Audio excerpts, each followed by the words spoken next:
ole India Constitution a fundamental right article 12 fatanga 22 kha fundamental right part 1 a kan soi so to fundamental right hi at thoye ma wangin article 12 to 35 in kar part 3 of India Constitution a ma kan tia chu video masachi a khanin article 12 to 22 in kar ha kan soi tu na hian article 23 atanga 35 in kar hi kan en le turani ama kan zira tang khanin question kan in zot lokang which part of the constitution has fundamental right answer to part 3 fundamental right kha India Constitution a part 3 waya article 12 atanga 35 in kar khan fundamental right om chu Magna Carta of India ti pon kan soi thin.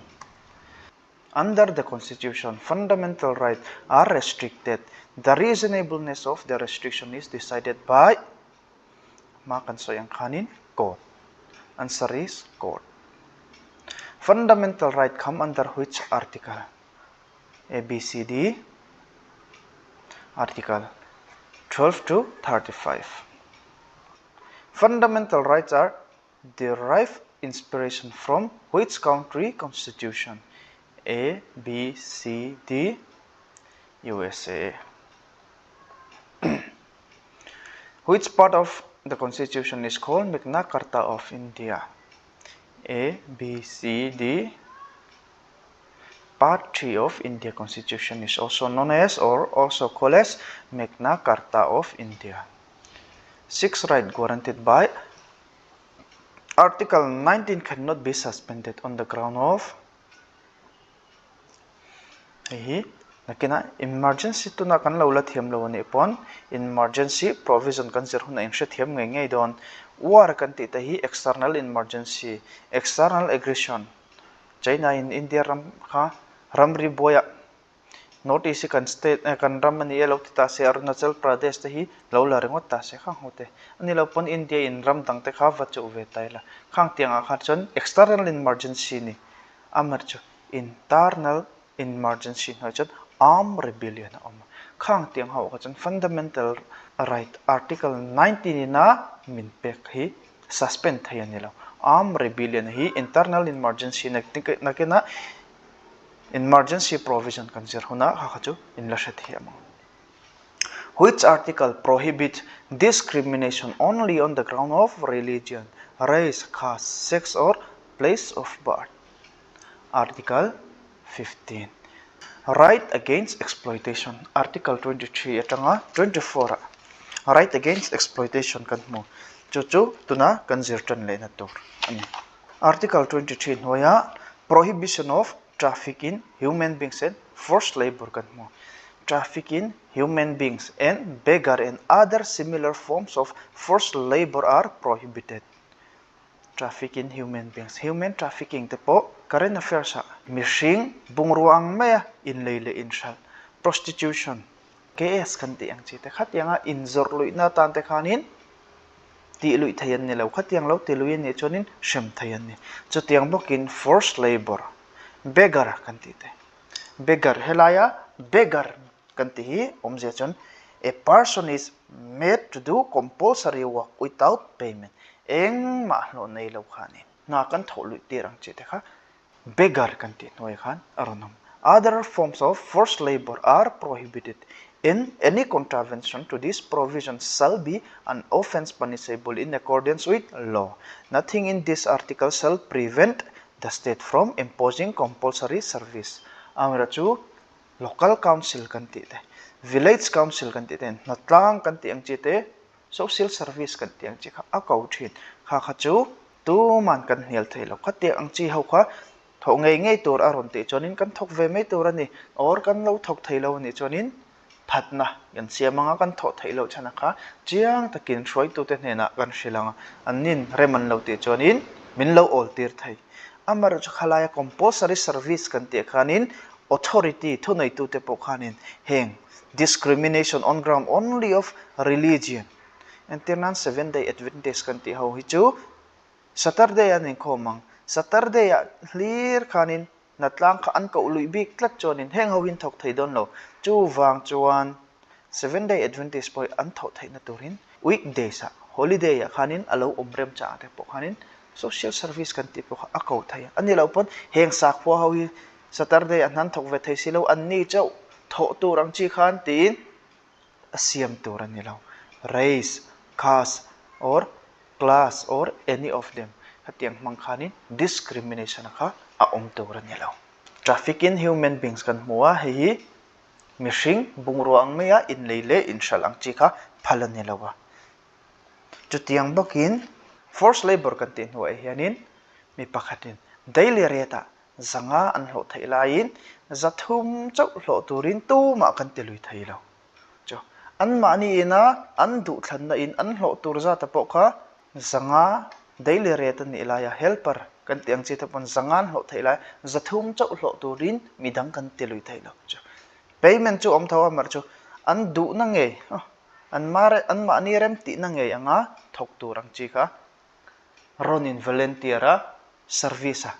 kha na kha an ron thok te ni lo chonin forced labor noya om thau thau chu wang chonin India rama minimum wages act 1948 te kan na ya heng hau hianin unskilled labor kan ti ang chi hau tan po an daily wage kan ti an nitin daily rate an na tho an hlo turang chi kha aronda tun hnaya MG Mahatma Gandhi National Rural Employment Guarantee Act manrega ti tenan soithina enrek ti tepon an soithin hemin huai hianin Mizoram MGNREGN hoya an daily rate chu cheng zani somli le pariat point pakwa pariat rs hei lekha buthen khata chonin or data then khat chon cheng zani somli le pakwa ti tepon om mai the mase adik ta khachu zani somli pariat point pakwa pariat hi tuna an daily rate ani amra chu hei chu sarkarina har salote te unskilled labor hoina an tho tur ni za chung kum khata ni za an tho ngei ngei na tur scheme ran do nani India rama minimum wages act kan ti te kan nei khang hau khanin activities rang rang khanin an hlo kha heng a hian atlem tur ani love tiang chi hau kha aron soyani article 24 prohibition of employment of children in factories. No child below the age of 14 years shall be employed to work in any factory or mine or engage in any other hazardous employment. 2016 Child Labor Prohibition and Regulation. Child Labor bracket chunga Prohibition and Regulation.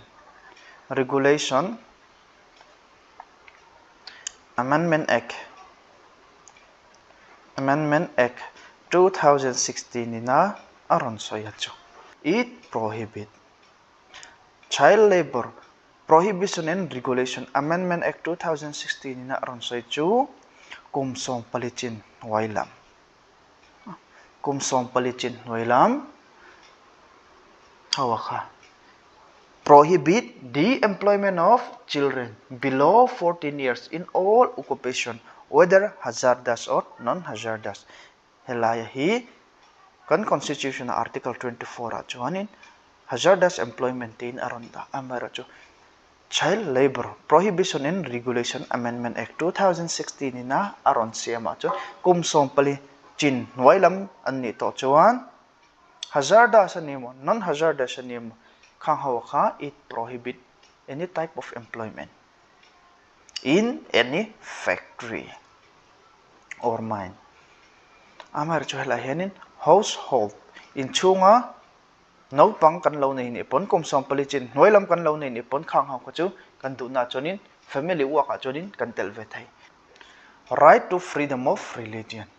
Article 25 atanga 28 in kara right to freedom of religion kan mo article 25 na so chu freedom of conscience and free profession practice and propagation of religion article 25 confer all the individuals the right to freedom of religion all the individuals are equally entitled to freedom of conscience and the right to freely profess, practice and propagate religion. It is available to both citizen and non-citizen. Article 25 ina aron suya chu kan chiale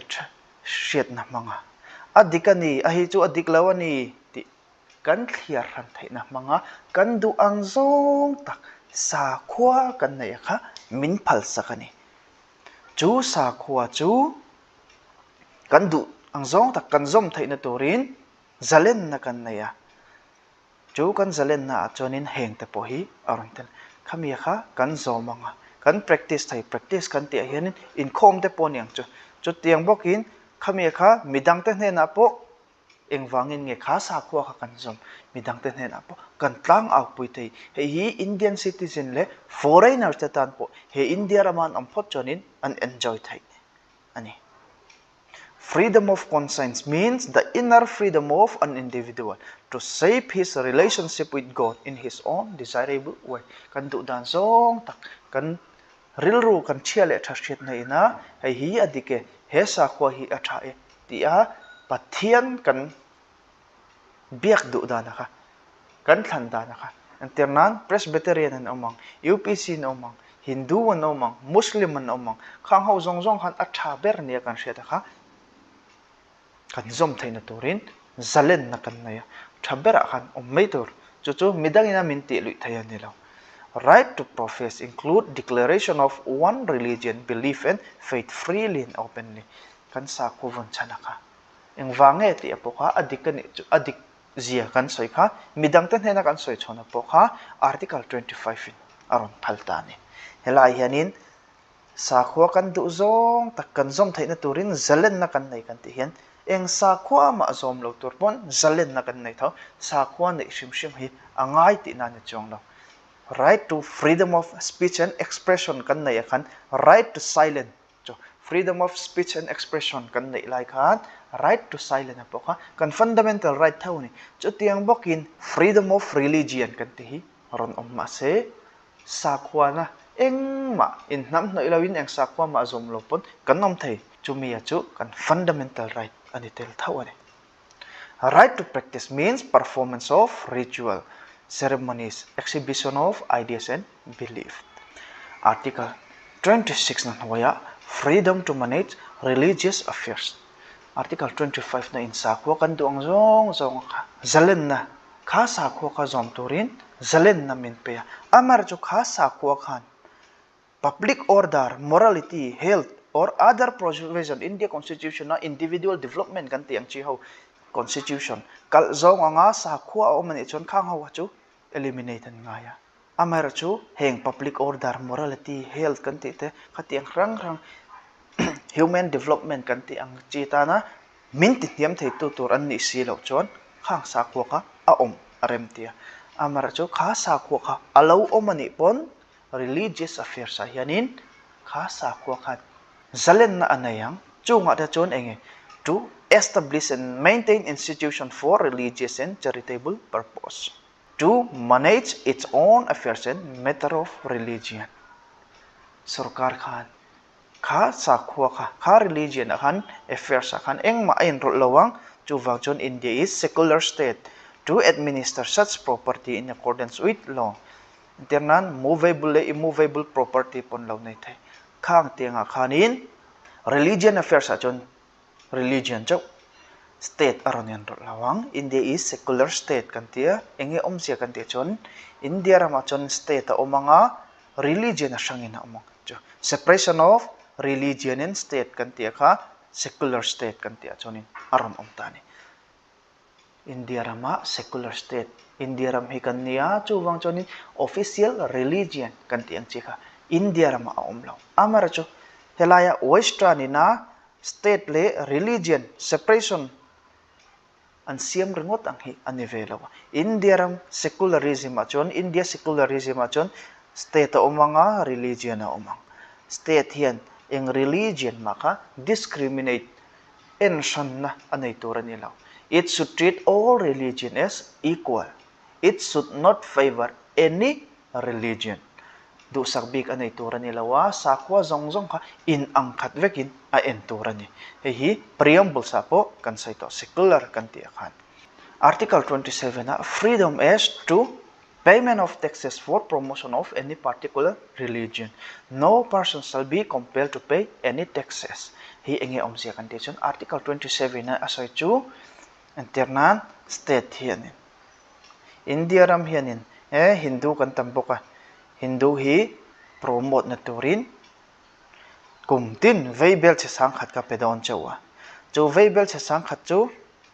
mi puya tangin chia khala lo ti ta se. Athai lo shim freedom as to payment of taxes for promotion of any particular religion. No person shall be compelled to pay any taxes to any taxes the proceeds of which are specifically appropriated in payment of expenses for the promotion or maintenance of any particular religion or religious denomination. Khoi sa khwa ma promote na tur khan India rama tax kanti ang chi hi chu lak thai anilo.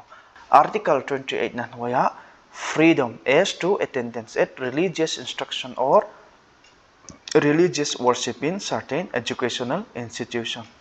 Hay enge omsia kan ti chon. India rama religious instruction kha institution atinge phalani lo tilai hi kan chin chiangai. No religious instruction shall be provided in any educational institution wholly maintained out of state fund. Hay chu public school kan ti chon. Sarkar school kan ti ang chite. Sarkar college kan ti ang chite wholly maintained out of state fund. Sarkar suma 100% funding ron kalthena waka public school, public college, university kan ti huna kan ti khang tiang state tai mo central ta lo ni se religious instruction a hi khang huna kha chon a tura ni lo shim chu constitution article 28 clause 1 kan mo ani. Clause 2 of it, nothing in clause 1 shall apply to an educational institution which is administered by the state but has been established under any endowment or trust which requires that religious instruction shall be imparted such institution in such institution. Hay enge omje kante chonin Mizoram chonin class 10 te class 12 te sarkar pompuina a bota pastor chonin Mizoram Board of School Education MBSC kandaya. He min ho hen anin register ve nga ya he bot ina syllabus asiam ang chi kha an zir ve nga ya khang haun hwa ya khanin an ve amai ra chu sarkar atangin chanpuina eng mandong lo chu wang chon khang mun a khanin religious instruction kan ti ang chi kha chu a thayang apathum le na chonin a person attending any educational institution recognized by the state or receiving aid out of state funds shall not be required to attend any religious instruction or worship in that institution without his consent. The consent of the guardian is needed in case of minor institution dang pakhat aron soile hela hianin institution a person attending any educational institution recognized by the state or receiving aid out of state fund. Sarkar su nisilaw ko khrandina alaudin amai ro chu school khanin sarkar atangin tanpuina lamsam voi khat ang panan me thai kumtin noi so memo or zirtir tu angjong pon zirtir tu pathum palivel te po alo peve me thai khati ang chi tanpuina 8 out of state fund atanga lo dong chi an chuan khami institution a lekha kan vazirte ni chuanin kan consent hi kan remti na religious instruction kan ti ang chi kha class an lo nei thin ni pon an class an lo soi thin ni pon admission form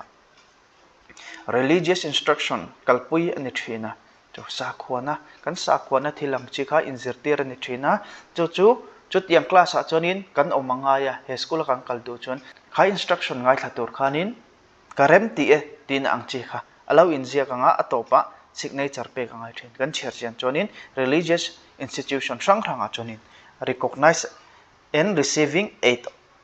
out of state fund khati ang chi kha chonin a thina chu wang chonin consent kha tanpuina anlo don ve chonin angaya tin minor no pang me an ni chonin an guardian parent kan ti ang chi te khanin an rem ti na kha lak angai ve thongani. Article 29 hoya protection of interest of minorities kan mo. Article 29 na tanga 30 in karahi cultural and educational right kan ti khani. Cultural and educational right. Article 29 noya protection of interest of minorities. Any section of the citizen residing in the territory of India or any part thereof having a distinct language to protection of interest of minorities. Distinct language annaya script ziak annaya or culture of its own shall have the right to conserve the same. Hela yan minorities po ti kan muwa. Amaro chu minorities ni lo po yan majority ne general kan ti ang chi ho po kan. India rama khoi muna po an chuan distinct language annaya script annaya culture of its own shall have the right to conserve the same. Hela yan minorities baka general po hom telani chu. Mizo language kan ti mizo tonga hi hum halangaye aral meidon kan ti ang chi khanin ing tong po hi India rama amash asan pain distinct language script or culture of its own have the right to conserve the same minorities kan ni angi he language big hi chonin general pon conserve turin dikna or chanvo kan ti ang chi khan no citizen shall be denied admission into any educational institution maintained by the state or receiving aid out of state fund on the ground only. Educational institution kan ti ang chi hau khan educational institution kan ti huna khanin he minorities hautan he apoy molazon only of religion, race, caste, language or any of them he mi wang ringot hi chonin min lo reject thailo amana chu khas kula khanin 60% chin mutling lo chu lak thayan ni lawan te chuanin admission ti thain ni lawan te chuanin kan ti lawan ni mai hemi awang chau hi chuanin discrimination kha a om tura ni lo watia religion race caste Christian po ni maila Christian institution a khanin sarkar atangin tanpuina po lo dong se 60% kan mutling lo chuanin kan lut thai chuang lo chu kan sa ko wang han men reject lawa education kan mark mu atang khanin merit lisan lak chonin kan ma khathat lo chon min reject ni article 30 na waya right of minorities sau khanin article 29 na waya language kan ti ang chite mizo language hum hi manga ye aral meidon kan ti ang chite chuwang chonin mizoram ma phai chonin class 12 khen mizo kanin sertira khang tiang to lek khanin institutional educational institution din thaina turin lekha educational institution aka encol thai turin article 30 hianin right min rak petani article 30 chon minorities hawina kan language kan tite kan culture te kan hum hem thaina turin article 30 a chon institution te kan siamanga kha institution aka keimanin kan encol bukang chu article 30 sing article 29 a chon language distinct language script kan ang chi hote kha conserve turin or veng hima hum him turin aral mailo natura ma kan lak thaina turin right kan nei tho chan vo dik na chan vo kan nei tho ka mention chila 30 a chonin khatiang ata na institution kan siam thei tur le kha institution a kha keimanin kan encol thei dan tur kha mention pitane all minorities whether based on religion or language shall have the right to establish and administer educational institution of their choice. The state shall not in granting aid or to educational institution discriminate against any educational institution. State atangin tranpuina aron kal thai khang tranpuina ron kal thai tura khanin minorities kan ti hawka religion animo language ang pon ni se eng discriminate en shanna a om tura ni lo ti kha aron soya article 29 akan kan shet reng tura chu language le culture minorities aron soya chuwang chonin article 29 a hianin clause 1 a hianin religion tel lo ti la hi kan chin chiangai language le culture chau article 29 clause 1 a hian aron soi chu kan chin chiangai chonin article 30 na ve thung hi chonin religion le language minorities kan ti hokan educational institution te po andin thayang aron soya chung ho chu an lo din ani pon state atangin tran puina om thaya khan khang religion le language pesa institution om kha tu ma ensan anei tu rani lo tikha article 30 na aron soini article 31 an hoi hanin right to property kan ya he right to property hi 44th constitutional amendment act 44th constitutional amendment act 1978 khan ala bauta a article 300 capital A chumin hoi chon adata fundamental right atangin lakbo anetani the 44th constitutional amendment act 1978 abolished the right to property as a fundamental right and repeal article 19 clause 1 if in article 31 the act inserted a new article 300 capital A in part 12 name right to property which provide that no person shall be deprived of his property except by the law fundamental right hoya right to property kha kan nei talovane amar chu right to property hi constitutional right kan ti khan om thawa kan huanmo kan inemo khati ang chi kha sarkarin public interest ha mitam zogina antang kai pui thei tur angata na bin lak sak don ni chonin law by law dan ang tlapin min lak sak thaya chu mai baka khami ina kan property ina aphu ang tok zang na dum naka min pek angai amar chu right to property fundamental right anilo tilai kha kan hriat angai article 31 ni chu repeal ani to wangin kan soit non to law article 32 na hoi henin right to constitutional remedies kan mo khang article fundamental right article zong kan soit to haw kha an poimo violate state ina violate thailowa individual pan kan violate thailo kha hau zong ha low violate po ni se article 32 hi a omlo chanin khoi ange kan zol ko ma right to constitutional remedies low violate po ni se state in low violate po ni se article 32 hi omlo chanin omji om don no chu wangchon Dr. B.R. Ambedkar hiani article 32 is the very soul of the constitution and the very heart of it soul and heart of the constitution soul and heart of the constitution tia aron soika Dr. B.R. Ambedkar ina soul and heart of the constitution tia asoika which article tiangin anron zotang article 32 hi soul and heart of the constitution tia Dr. B.R. Ambedkar allow describe allow soika ani chu wangchon article 32 hian kan constitution na fundamental right among chi ho te violate ni chon restore le turin direct in supreme court kan approach thai thu kha min shela the supreme court ruled that article 32 is the basic features of the constitution basic structure of the constitution akha ke savananda bharati case 1973 tangin aron chuak kan ti to chu wangchon article 32 hi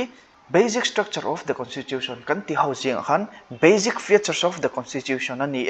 in supreme court judgment akan mo chu wangchon he article 32 hi engti kongjong ma in constitutional amendment po lo omse lak bo thai ani to ngai don law it cannot be abridged or taken away even by amendment of the constitution the supreme court has the power to issue direction or writs heng hawa hi habeas corpus mandamus prohibition certiorari en kwa wanto hai amalte te na meaning hi kan endon heng atang hian khoi suna chok thin chu wangchonin kan hriat chian angai article 32 na chu enge omjia kan ti chonin fundamental right article dang zong 14 na right to equality before law kan ti te kha om anilopon article 17 na untouchability kan ti ang chi te kha min lo practice ta se nangni nangnoi nung hawi chu he footpath public footpath hi in mang ve thei lawang nangni kha sau nangni nam hawi chonin mang ve thei lawang lo te sa se chu practice of untouchability khang hau kha ala ni thau tho chu wangchong khatiang ti tu wan lo om chuan public property kan in top tur kha man phal lo tu nom chani heng hau hi fundamental right in akhap vekto chungpon anlati lawya chu wangchonin kan fundamental right hi restore le turin untouchability practice anama shrem tur le khalai footpath mang thailo tura min siam tu te kha shrem turin le kan fundamental right kha restore le turin kan du chonin article 32 na hoi herin kan fundamental right restore le turin supreme court kha kan va approach thai ta ne Parliament can also empower any court to issue direction, order or writs of all kinds. However, under Article 32, Supreme Court cannot determine a question that does not involve fundamental right. Hayang om siya kan chonin kan fundamental right ka violate ni chonin Supreme Court in ati turachu direction kami ka restore le turin direction order or writs kan te hi a isu nge yangai amra chu Supreme Court hi chu abuai lut kestam takpoi mo tak ngai to angaya chu wang chuan the Supreme Court cannot determine a question that does not involve fundamental right. Fundamental right ni kerlaw ang chi hawa chonin reach kanti ang chi order or direction kanti ka a isu kerangay law ti na aron netane. The president can suspend the right to move constitutional remedies kanti ka president in a suspend thay chu emergency line during a national emergency is provided by Article 359. Takina national emergency or emergency provision kan zerhuna heng hawi Article 352, 356, 359, 58 kang hawa ka kan la zerdon. Takina chiang zokin kan la endo na tuna kan riat tura chu Article 14 to 30 thleng kan ento khang haw khanin kan fundamental right ka violate law ni pon restore le turin fundamental right restore le tur kanin Supreme Court ka direct in kan approach thai chu kan approach thai na chu war lai or during national emergency ani lai khachon president in Article 359 mangin kha constitutional remedy sa kha suspend thai amra chu eng tiklai ma in Article 20 le 21 hi suspend ve thai ani lo ti lai kha kan chen chia. The Supreme Court, in case of the enforcement of fundamental right, has original jurisdiction, but not exclusive jurisdiction. Hay nge om siya kan te chonin direct in hearing khalaw nei thengal the original jurisdiction no chon, but not exclusive jurisdiction means an ma ni chau hianin thun dai nan nei lo. Nge om siya kan te chon High Court hopon under Article 266 no ya fundamental right restore le turkhan direction or order or writs kan ti issue thai naka aron na so tiang bokin parliament in adu chuan can also empower any court any other court to issue direction order or writs of all kinds. Habeas corpus mandamus kanti ang chi habeas corpus mandamus prohibition certiorari and quo warranto kanti ang chi hawi an issue thaya heng haw writs kanti hawi kan serchiang do na ni writs kanti chu direction or order kanti to ka ai Supreme Court in Article 300 and Article 32 na hoya 32 ina thuna ina pe kangin an issue thaya chutiang bokin High Court in Article 226 noya mase Supreme Court hian writs kan ti bi hi fundamental right a chau issue thaya High Court ve thang chonin fundamental right lawa po adu chonin issue thai chutiang bokin fundamental right a issue tur khanin High Court hian ati nge kharangai chong lo amra chu Supreme Court chon ati nge yang hai Supreme Court is the protector or defender and guarantor of fundamental right. Defender and guarantor of fundamental right kan tito wangin Supreme Court chon. Fundamental right violate law ni khanin restore le turin writs kan ti kha issue kha ati nge yang ek kaman shi law aron tirngot thai law hundang akal ro upoti thai chong law ken hela hianin habeas corpus mandamus prohibition certiorari quo warranto. However, the parliament can also empower any other court to issue these writs. These writs are borrowed from English law. Here writs issuing provision na kha khoya tangin nge kan lak lu India constitution na English law atangin. The Supreme Court can issue writs only for enforcement of fundamental right. And fundamental right kha restore le turin aron te thai mase High Court ve thunga kha. Whereas High Court can issue writs for other purpose also. Fundamental right kerlawa po kanin writs direction provision kanti ang chi hawi aron issue thai. Thus, writs jurisdiction of High Court is wider than that of the Supreme Court. Thus, the writs jurisdiction of High Court is wider than that of the Supreme Court. Helaya awat aron umda na hikan shet hiya mangaya. Wider kanti hianin writs jurisdiction na hianin Supreme Court he ngai tu tur tam takan ne chu wang chon fundamental right ni lo hawa kha chonin anin ham boi ve ngai lawa amar chu high court hi chonin fundamental right ni lo apo khanin high court ho chon case ngai tu tur poi mo tak tak ang chi ho kha chu supreme court a akal zela wangin high court ho khan ti tur dang poi mo wakha an nei lo zo kha chu wang chonin high court hian he rich issue na kong a hi chonin an ti tur kha atam jok ti na chawani supreme court a in high court kha an thu jok ti na lam akok chong lo right to constitutional remedies article 32 noya constitution akan muangin right to move the supreme court by appropriate proceeding for the enforcement of the right conferred by this party of India constitution. The Supreme Court shall have power to issue direction or order or writ, including writ in the nature of habeas corpus, mandamus, prohibition, quo warranto, and certiorari. Hang how he do not can enter anitani. Habeas corpus can he to have the body. To have the body back pokan titayang. Until nan, airport hanin, police houtin, min law mo, min law tidinga, min law kung bet tatlat mani, min detain na chanaka, adikem diklaw. Chumia chu, adiklaw niya kan siya chon ukilin, kota. Kan ayo kanin, magistrate niya na kan, or judge niya na kanin, kaklay na hiya. An law detain ringota, hemi, eng vange chan, diklaw ta kan law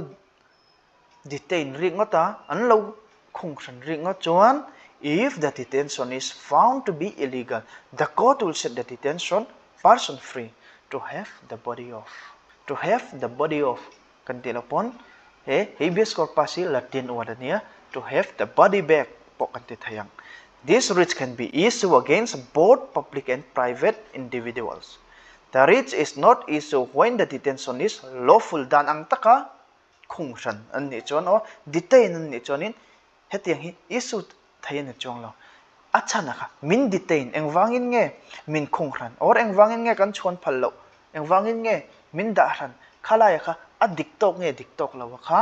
kan fundamental right kan article 19 noya free movement kan tiang chite pro kan nei masa min khung betlat chuan kha fundamental right kha kan enjoy thai lo ni chu wang chon kan fundamental right restore saklet tura khanin habeas corpus kan ti kha rich kan tiang chikha aron issue thaya chuta chonin eng wangin ngein detain danang thlapin khapa kha thiam lo changin in khung khrang nge khami ha illegal an chonin courtin min chole thai is can be issued against both public and private individual. The writ is not issued when the detention is lawful. The proceeding is for contempt of court sa alaw kan tiang chit or legislature. Or detention is outside jurisdiction of the court. Mandamas. It literally means we command. Mandamas kanti hi enge omje kanti chon we command. Hi enge omje kanti chon public office kanti akhanin. Public official kanti ang chi hote an lo thu thina chung ho chon an duty akha lo perform lo ti thalo ta se khang ho kha nang hi duty thalo duty thatakin ihlen turani tin rich or order kanti ang chi kha aron ti chokang. It is issued to public official asking him to perform his official duty that he has failed to perform. It can also be issued against any public body or corporation, tribunal or inferior court or government for the same purpose. Mandamas uy command. So public official kanti te government official kanti ang chihaw ta pokha nang ni hawi inti torin ti thalaw chu wang chonin in duty hi thatak in ti ro tin order kharon ti chuak thai amai ro chu it cannot be issued helahi kan chin chianga it cannot be issued against the president. Mandamas kanti hi president laka emo governor laka emo chief judge of high court kanti ang chite khang ho laka khani issue ve thayen ni lo jo tute laka nge president te governor kanti ang chi ho laka khanin mandamas kanti hi issue thayen ni lo tute ne nang issue thai kanti chon public official internan PHE kanti ho khanin anti tura chu mipuin niang nar taka tui thiang lim man tur kan nei khani amra chu tui nei lo tlat tai la PHE official ho ka kalkol vel mai ta se tui popam lo se or lo ngai sak lo ta se akal kong apai pang chi te pokhalo ngai ven lo ta se khang tenga khanin mi puin tui lo ngai tai la tu mo phor na nge phd ho ni khang ho khan an diu tin ti that lo chonin mandamas kan ti hemi rich kan ti mang hianin order ron te chon nang ni ho hian in ti tur te ro tin director mo secretary mo khang ho kha aron point out tanga in ti tur hi thatakin official duty hi len ro tin thu aron pe don ni chu chu ui command kan ti cho ani ta ne prohibition it is issued by a higher court prohibition chu it is issued by higher court to lower court or tribunal to prevent latter from exceeding its jurisdiction prohibition hoya chonin high court mo supreme court kan ti te kha ho khanin district court ten oma district court level a tribunal kan tiang chi hote po anom khang ho ne na khan hei chu in thu nei nei na huam phato lawe chu wangin lo ti to pra upor ti thai higher court in an ma ni aya niam jok te ne na khan order prohibition reach or order kan ti kha aron issue chu prohibition a chun lo ti to pra stay order kan tiang chi ho kha aron ne ta ne certiorari to be certified or to be informed case pending lai kha district court alo omani high court in internan Mizoram district court kan ne district court khanin case pakhat kha lo ngai to high court in kha khai sakha alo khria district court ne na hian in thungai to lai case pending a kha ke maning kan lo ngai to nge chu wang chonin kha khai sakha ron transfer rau ati na ni issued by a higher court to lower court or tribunal to transfer pending case to itself or to squash the order. The writ of certiorari is both preventive as well as curative, unlike the writ of prohibition, which is only preventive. Hey, prohibition na chonin stay order apea. Tuna veteng chonin curative. Aron teltani. Curative kanti chon aom zia chonin. Ka case an lo ngai to te pha siam thale turin mo adik lo lai lo enfia lo ti thale tur khanin he certiorari a chonin aron tela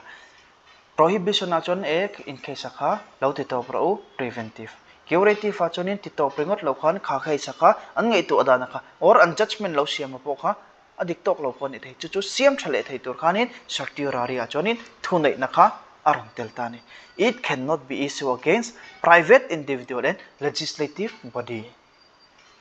mandamas kan tikha tu ten hen ange issue thailo president governor chief justice of high court kan tiang chi te certiorari vetong chu it cannot be issued against private individual and legislative body prohibition it is not available against legislative body administrative authorities and private individuals judicial court a chu prohibition hi chu athaya chu higher court in lower court ne akhani in case khoi lai kha in thu nei na in a hom chin ani to lawe chu wang chon lo ti to pra upo ti thai khang tiang khanin khoi chin a hian nge issue thaya eng tenge a meaning kan hret ba khan tu ten hen ange issue thai lo alai kha kan chin che te na kwa warrant to by what authority or warrant internan public office lo oma kha public office a khan qualification a omani qualification a omche kha qualification a kha nei mi si lo khan kha office a po kha indu sakna wangin an lo lo thai chu wang chuan supreme court in khalai official kan ti angchi public office kan ti angchi te kha indu sakna wang ringota mi ina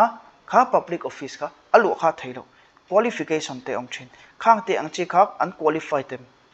qualified lo chunga public office lo angchi te kha a om lo na turin wa warrant to kan te hi a issue thai it can only be issued in case of substantive public office of a permanent character under the law or by the constitution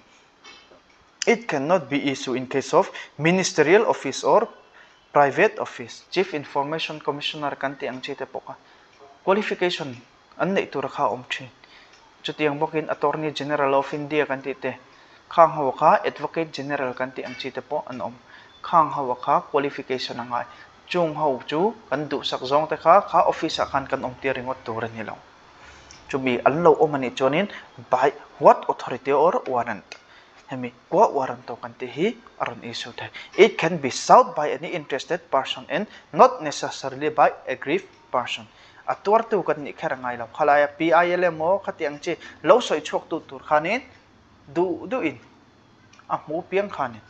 or angai mo piang khanin anron soi thaya kha reach kan tin hoya panga kan zira habeas corpus mandamus prohibition certiorari and qua warranto khang hoka a meaning kha kan shetangai article 32 holam achonin force armed force kanti ang chi hote khang ho lak han fundamental right in restriction ama khang restriction kha kan endon ani article 33 power of parliament to modify the right conferred by this part in their application to forces hi enge omje kanti chon parliament in force how internal navy noma armed force noma army kanti ang chi te khang hote le air force kanti te noma army apo chang rangan omang khang hau tan khanin fundamental right ha restriction kanti kha aron siam ni chu restriction na chu engwange siam kanti chon discipline thazok an nei thainan te chu tiang mai ba ka defense security kanti chungchang ate po khanin zep then ngai te om chu wang chon freedom of speech and expression kanti chite enjoy tir very ngot chian ni lo khang tiang khanin to ensure the maintenance of discipline and proper discharge of their duties chu wang chon discipline thazok maintenance thazok om theina turin restriction aw mangaya chu restriction na chu power of parliament thuneina manga restriction kha siam torani legislative state legislative assembly kan ti te khan anti vethelo chu wang chonin parliament in army act 1950 kan ti te navy act 1950 Air Force Act 1950, Police Force 1966 kanti ang chite aron siam tani. Khang hawa khanin restriction, freedom of speech, freedom to form association, right to be member of trade union or political association, right to communicate with the press, right to attend public meeting or demonstration kanti ang chi hau zongjong akha restriction aron siam tiang akhanin in namnoi phalve anita lawa. Chu wang chon freedom of speech kanti ang chite an nei talavani khang right kan share soi hawa kha chinchiangai article 34 restriction on right conferred by this part chu fundamental right right om hawa kha martial law kanti kha man ani la chon martial law is enforced in any area martial law military power kanti ang chi kha man ani chuanin kan pon na area kha chuanin military government kanti kha oma mipui sarkar kan tikhan om to lawanga sarkar na kha sipei thonei na sipei anrun la to dona sipei thonei na hoin om to don chu sangkhat history achon sangkhat zakwa somle pakwa punjab jalian wala bak massacre kan ti te poka khami muna khanin martial law kan ti te poka buanani april ni somle pathoma brigadier general dayaran indian haw aka chiam jalian wala baka aka chiam na mun kha 1990 na martial law puanani india rama independent india chonin martial law kanti hi impose ani talawa hi armed force special power act kanti ang chi ho nei khan shet pol tur ni lo martial law the expression martial law is not defined anywhere in the constitution martial law kanti hi khoya ma constitution a hin define ani chong lo untouchable poka define ani chong lo martial law po defining law. It has been borrowed in India from English law. English law atanga laklu le thawani. Martial law. It is imposed under extraordinary circumstances like war, rebellion, riots, or any violent resistance to the law. Khalai area khanin India ram chunga bung pakhata khan internat silaita chelekin zalen na tepo an mani state tan law solve mi thei khami mun khan du chonin martial law kha pon thayani amar chu he martial law hi chu impose kher ani chong lo affecting certain fundamental right article 35 vests the power to make law to give effect to certain fundamental right only in parliament and not in the state legislature restriction kha parliament in adu dadanin asiam thaina turin power anaya chu power chu force haula ka khanin restriction kha asiam thai chu state legislative assembly a police how in a fundamental right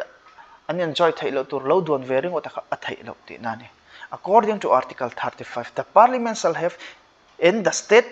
legislature shall not have the power to make law with respect to prescribing ta hian residence as a condition for certain employment cho Mizoram piang le sei lian chau kha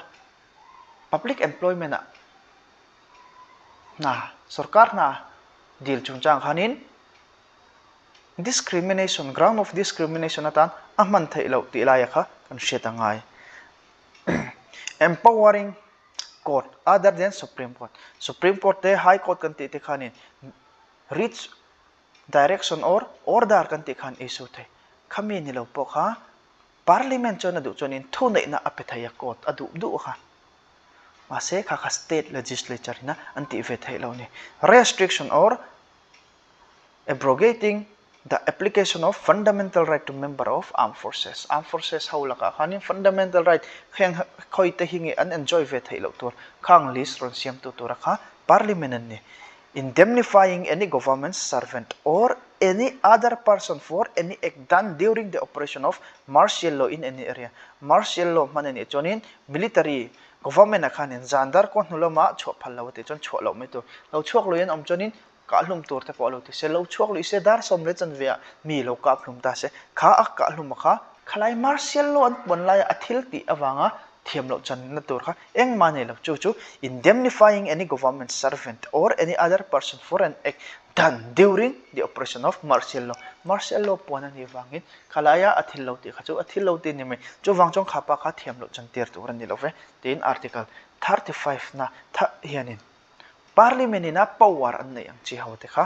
aron saya state legislature ti thailo turte fundamental right restriction na om thaina tura parliament thune te aron sai ta ne ale khang hau kha fundamental right a kanjer turania fundamental right hi poimo chuwang chon thataka kanseranga ya exam apiang in fundamental right atang hian khoi mani ber article atang hian khoi sunan ban so thin chuwang chon fundamental right bi khichu eng ti kong song ma in hriat polemo hriat chen lo mo nei lo tur le kan du to ka